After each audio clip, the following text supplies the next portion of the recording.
welcome to the Magical Moms podcast. We are continuing our series on lightning lanes and managing lines at Disneyland. And for this episode, we are actually answering your questions. So Bridget and I put out questions for you guys, a little question box on our Instagram stories. And we are taking those questions and answering them for you today. So before we get into it, make sure to follow us on Instagram, Threads, TikTok. We are Magical Moms Podcast. And if you want to watch these episodes, you can follow us or subscribe on YouTube at youtube.com/Disney content. So let's get right into it, Bridget. Let's start answering these questions. Yes. Okay. You go first. Okay. So our first one here is from Instagram from A_Mishra954. And she wants to know, is Lightning Lane worth it? Oh, yes.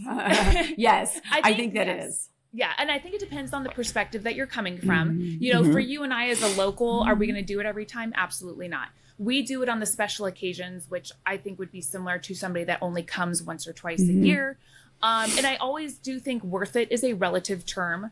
I think if you are going to be spending the money to come on this vacation that you only get to do once or twice a year, I think it is 100% worth it to add in that extra fund. I know it's not cheap, but it will maximize your time and give you more time to enjoy other things in the park as well. That's my perspective. I couldn't agree more. It's definitely worth it. It's something that my family and I only do on special occasions, but it's definitely worth it. If you're just looking for that like ultimate Disneyland day, get the Lightning Lane multi-pass and it'll make your day go by so much smoother. And it'll be so much more enjoyable. Yep. So definitely worth it. Definitely worth it. Okay. So another question, on Instagram, Jen's Kelly, she asks, can just certain members in your party get the multi-pass each day? And the answer to that question is yes. Let's say you are a group of 6, right? And there are 2 people that just don't really do a lot of attractions or whatnot. They don't have to get Lightning Lane multi-pass at all. Now they won't be able to stand in line with you during attractions, and they won't be able to ride that attraction with you. So if that's something that they don't mind, not doing, then that's totally fine. So for example, one of the times that we got Lightning Lane multi-pass, I was actually pregnant. So I'm not going to be going on lots of attractions, right? But so I didn't get multi-pass, but my husband and the children did. And so, but I was the one doing all the work. Okay. I didn't get to enjoy any of those multi-pass Lightning Lanes. But I still did all the work. So you don't have to at all. Also, one thing to know, if you have a child with you that is under the age of 3, they do not need a Lightning Lane. You also cannot buy them a Lightning Lane because they don't have a ticket. So but they just get to go with you. Yep. All right. And then also from Jen's Kelly as well. She said, purchasing the multi-pass, can you go multiple times on each ride? The answer is no. Multi-pass is only good for one. You can use it on one attraction per day. Is that, did I say that right? Yes, you did. One use on each attraction per day. There it is. Per day. Now that is true. However, if you have a Lightning Lane selection and that attraction gets shut down for whatever reason, you will get a multi-experience pass, and then you might be able to choose an attraction that you've already ridden before. Yes. The other hack that I've heard people talk about is that, let's say I purchased multi-pass for me and 4 of my kids, but one of them doesn't want to go on a particular ride. You can still book it for them, and then you just use their Lightning Lane to go on. Yeah. Which is you're not really breaking any rules. You paid for it. It's just that particular child doesn't want to use it, so you're just going to use it instead. So a little bit of a hack there. Okay, so another question from Mills1444 on Instagram. Is it better to rope drop, Rise the Resistance, or book Lightning Lane? That's a really, really good question. So Rise the Resistance is one of the attractions where you buy a Lightning Lane single pass. So on top of the Lightning Lane multi-pass, which is what you get for the entire day, there are 2 attractions at the Disneyland Resort that you can purchase that's not part of the multi-pass Lightning Lane system. And that is Rise the Resistance at Disneyland and Radiator Springs Racers at Disney California Adventure. So, it depends on the day, really, for this question. If we're talking about the height of the holiday season, right? you will probably want to get Lightning Lane single pass for Rise of the Resistance. I would probably suggest that. It's also something that you're going to want to get earlier in the day so it doesn't sell out. 100%. Another thing is that if that attraction means a lot to you, I love Radiator Springs Racers. If I'm going to DCA on a special day, that is an attraction that I absolutely have to do. So I'm probably going to purchase it. Rise of the Resistance, I feel, is an attraction that everyone visiting Disneyland should experience because it's so amazing. It's such an amazing attraction. I love this ride. So if it's something that really means something to you and you don't want to wait a really long time, then I would probably purchase it. Yeah. And the one thing too, both Rise of the Resistance and Radiator Springs, those are the two rides that I think the majority of people who rope drop, they go to that. As somebody who doesn't care to battle that, I personally would buy the single pass. Again, I know it's another expense, but I think the massive crowds and the pushing and shoving, especially if you're with little kids, I don't want to do that with my kids. I just want to avoid that. So I will buy the single pass. Yes. And also something that I just have to say is that every time I have done rope drop or early entry at the Disneyland Resort, Rise of the Resistance was actually down in the beginning of the morning. There's that too. So you might try to rope drop that and it might not be open or up. So just keep that in mind if that's something that's important to you, is rope dropping Rise of the Resistance. Yeah. All right, from Mrs. D. Flicky on Instagram, she asked, do you have suggestions for games to play in line? So I have a couple. So a lot of the times, yes, there are a couple. So one, if you're waiting in line for Peter Pan, you can use the Disney Play app. And you can use the Disney Play app for a few of the rides in Disneyland. I specifically love it most for Peter Pan because it's a search and find game in the queue, and at the end you get to magically make Tinkerbell appear, which is incredible. Like, still to this day, my kids ask to do it every single time we are in line for that ride. So Disney Play app for sure. We will do something where, like, if we're on Autopia or something in line for that, we play a guessing game, like who's gonna guess which color car we get. So we kind of like play that game. Yeah. And then there's also, I see a lot of families, we've never done this, but they use a phone to do that flip game on the forehead. And I think there must be a Disney version because I've seen where there's like characters or something. And it's like, 20 questions, like ask me questions and I got to guess the name on my forehead. But you can also do that without a phone. You could think of a Disney character and have your kids ask you questions and whatever. And okay, so what we do, this is going to sound so funny. What we do is like a very, very old school game. We play Thumb War. Oh, yes. We play Thumb War a lot when we're waiting in line. Yeah. And my kids love it. And they know that they have to play each other. And then whoever wins gets to play me because I'm the master at it. But yeah, we play Thumb War a lot. Another thing that we do is if I know that the attraction is going to be a long wait, I purposely will buy a disposable snack. Popcorn, churro, popcorn usually, but you know, whatever it is, I'll buy a disposable snack. You're allowed to have snacks and drinks and water, whatever in line. So, feel free to use that time to, get a little refueled. Good tip. I like it. Yeah, absolutely. Okay. So from Mama Berry 09 on Instagram, your opinion on getting one right away, changing the time and stacking them for later. Okay, so your opinion on getting a lightning lane right away, changing the time and stacking them for later. Okay, gosh. Okay, so very, very first thing to know is my biggest tip with this is if you're in a group, make sure that one person is doing this and all the people that are on in your party are on that app have like scanned their tickets in. So one thing is as soon as you walk into the parks, I know it's like so exciting to walk into Disneyland for the first time or Disney California Adventure. The very, very first thing that you need to do is book that lightning lane. Unlike Walt Disney World, where you can book before you walk into the parks, you cannot do that here at the Disneyland Resort. Correct. So book it as soon as you walk in. And then also, as soon as you go on an attraction, when you scan, not when you ride the attraction, just when you scan the attraction, that's when you can book another one right away. So, you don't have to fully do the attraction whatsoever. As soon as you scan, you can book that other one. Or you can also book a lightning lane after it's been 2 hours of booking your past lightning lane. So as soon as you book that lightning lane, set a timer on your phone for 2 hours, because if that 2 hour mark hits, you can book another one as well. So have you ever done like I personally have never tried to stack them for later in the day. Have you tried to do that? I have. Yeah, depending on. And does it work?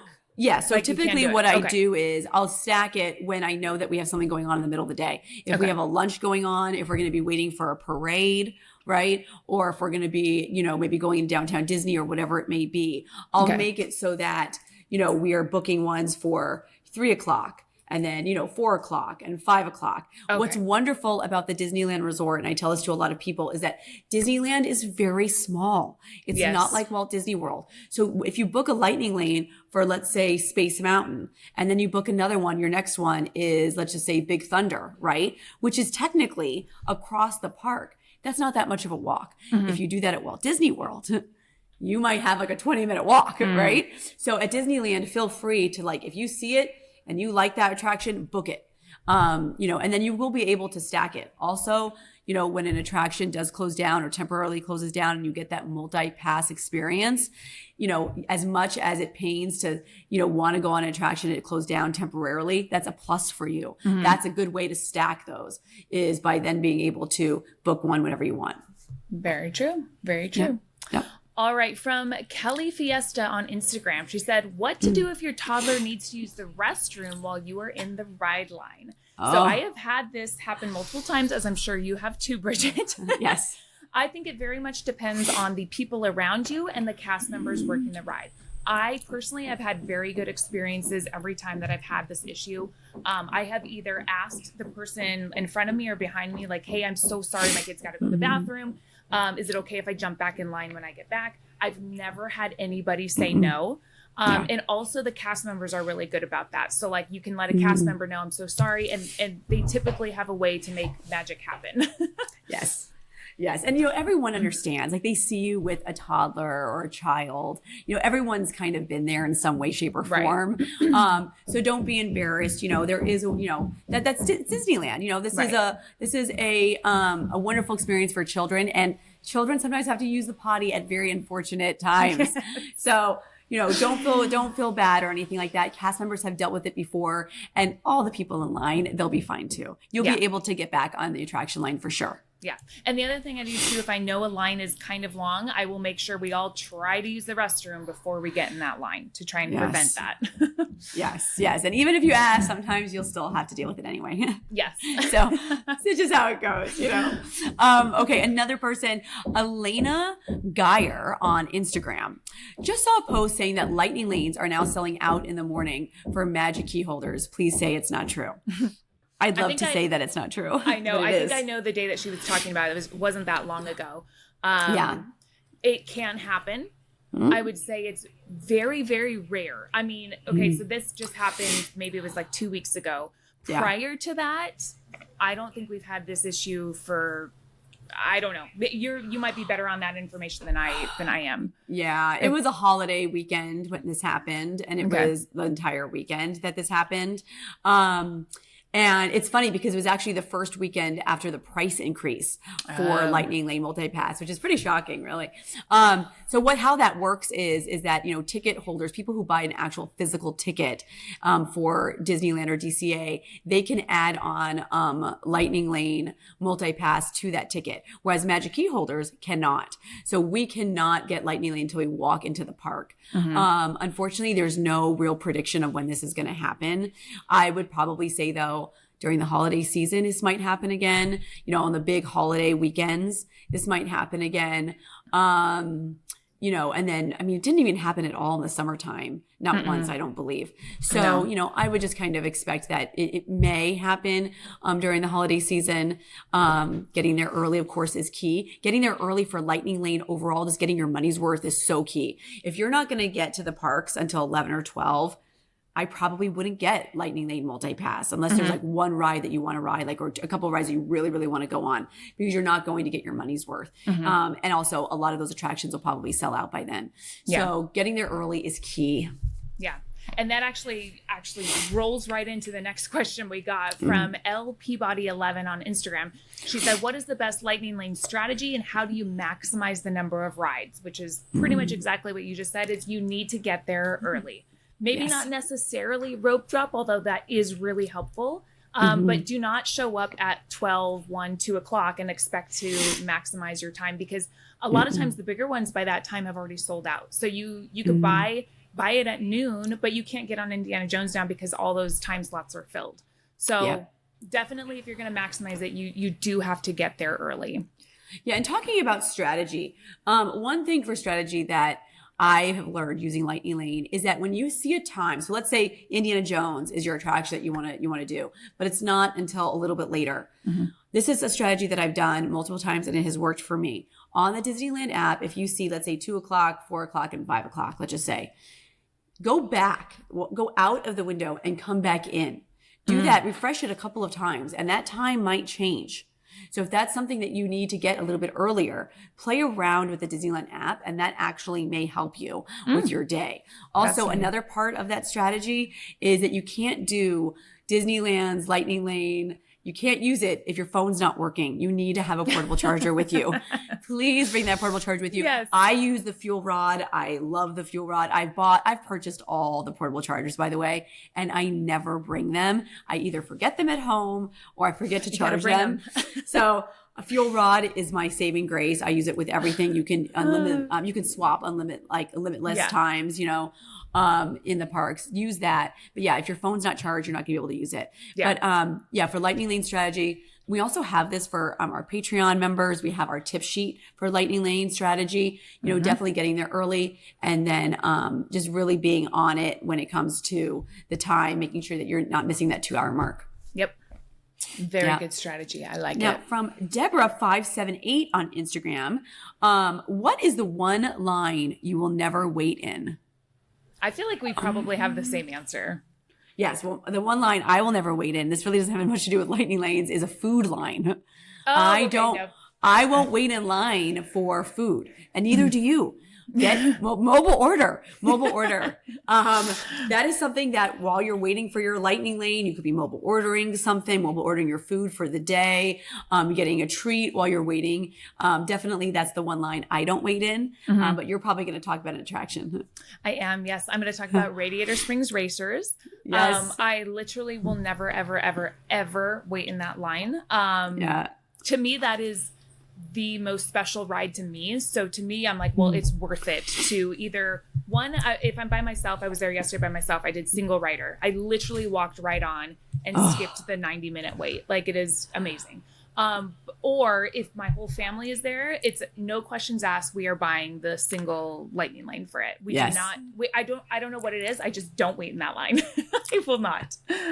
It's one of those lines that you can't really see from afar how long it actually is. There's also in the summer. In the summer it can be a little bit brutal too. But yeah, that's true. I mean, also another line that is hard to wait in, and there is no Lightning Lane for, is Jungle Cruise.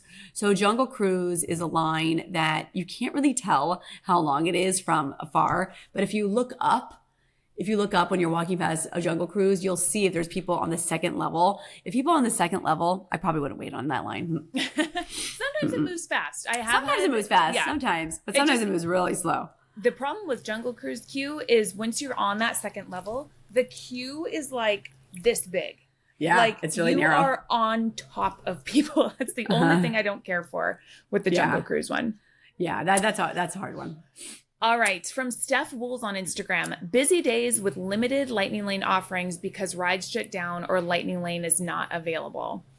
Ooh, that's tricky. I think you have to go into Lightning Lane with the perspective of things are going to happen. There might be rides we can't get on, rides might shut down. And I think that will kind of set you up for more success with Lightning Lane, because Lightning Lane is not perfect. Things happen, attractions break down. I think if that happens, you have to look at other things. You have to be able to switch, maybe go do some entertainment. Gosh, I don't know. It is hard. I understand it's totally frustrating when that happens. I mean, I get frustrated when it happens. Absolutely. But you have to find a silver lining. I get a multi-pass now, so now I can find a different ride to go on. I don't know. It's about perspective, I think. Absolutely. And also, when you're planning your Disneyland day, plan your Disneyland day knowing that Lightning Lane Multipass is there to help you, but it's not there to be your whole entire day, right? So plan your day with the hope that Lightning Lane is going to assist you to skipping that line and making it go by a little bit faster. Yeah. But people wait in lines. I mean, it's a theme park. It's Disneyland. I mean, you're going to have to wait. You're just going to have to wait for some attractions that mean a lot to you. And sometimes there's a beauty in that. I have had a lot of fun waiting in certain lines. I've met people waiting in lines, waiting for parades, waiting for certain things. So it's just kind of part of part of it. Disneyland days can be really challenging when they're busy, but they can also be really, really fun too. And kind of just going along with the flow is really your best strategy. Yeah. That's great. I love it. All right. And we have 2 from LOL_Mary on Instagram. Her first one is, can I use the Switch Pass? I believe actually when she says Switch Pass, maybe she's talking about the Buddy Pass and the Roo Pass. Maybe it's Rider Switch. I bet it's Rider Switch. Can I use Rider Switch to go on the ride twice with the same people? No, because when you get, or at least my answer is no. Would you say the same, Bridget? Because I'm trying to think. Because you have to go to the cast member at the front of the line, and they will scan the tickets of the other. No. Okay. So we've done that before. Okay. So for example, let's just put it recently, I have a toddler. He was a baby very, very recently. And so he couldn't go on most of the attractions that my older 2 wanted to go on. So they would use Rider Switch. And so my husband and the 2 kids would go on, let's say, Big Thunder, right? And then would be done. And then they'd want to go on with me, but maybe I wasn't in the mood, or I had to deal with the baby or whatever. And so Jack and the kids would just go again and just use my pass. Okay. Because they're not looking at the name or anything like that. And that's fine. I mean, there are certain things that can happen while you are waiting for those people to go through the line and write it. Maybe you don't feel like going on that attraction anymore or whatever. But yeah, you technically can do that. There's nothing that says that you can't. Okay. Well, there you go. Yeah. All right. And then her last question was, any tips for someone that comes to the park in the afternoon? Well, kind of as we discussed, I probably wouldn't purchase Lightning Lane because you're not going to get your money's worth, but you can take advantage of Rider Switch, single rider lines. We talked about the Roo Pass and the Buddy Pass. And maybe even single pass. Radiator Springs Racers or Rise of Resistance may be available still for purchase. Disneyland wait times have been pretty interesting lately. On the days that I thought it would be busy, it hasn't been. On the days that I never thought in a million years it would be busy, it has been. So if you come in the afternoon, you might get lucky. Maybe that's when it gets really, really hot, or maybe that's when it started to rain. So, maybe you take advantage of those things. Or maybe it's just going to be one of those days where you just walk down Main Street with a churro in hand and a coffee. So, but yeah, I mean, all Disneyland days are good days, and how you maneuver them can definitely affect how many things that you get to enjoy or not, but they're also fun. So enjoy. And if you have any more questions for us for Lightning Lanes or skipping the lines at Disneyland, please message us at Magical Moms Podcast on Instagram, or you can also email us as well. We would love to get more of your questions and answer them. And thank you for submitting your questions. And just know this is going to be a new part of our show where every series we have questions that we take from you guys. So our next series is going to be on the holidays at Disneyland. We're going to be talking all things Christmas. Hence the reason I have my ears on, because we just did another one and I still have my ears on. Don't look at the pumpkin over here. Don't look at the pumpkin. Yes, disregard. We are a clash of the holidays over here. Yes. But yes, so please make sure you submit those questions again when we ask for them, because we'll be talking about the holidays. And until then, we'll see you real soon. Next time. Real soon. I should know this by now. I should know this by now. We'll see you real soon.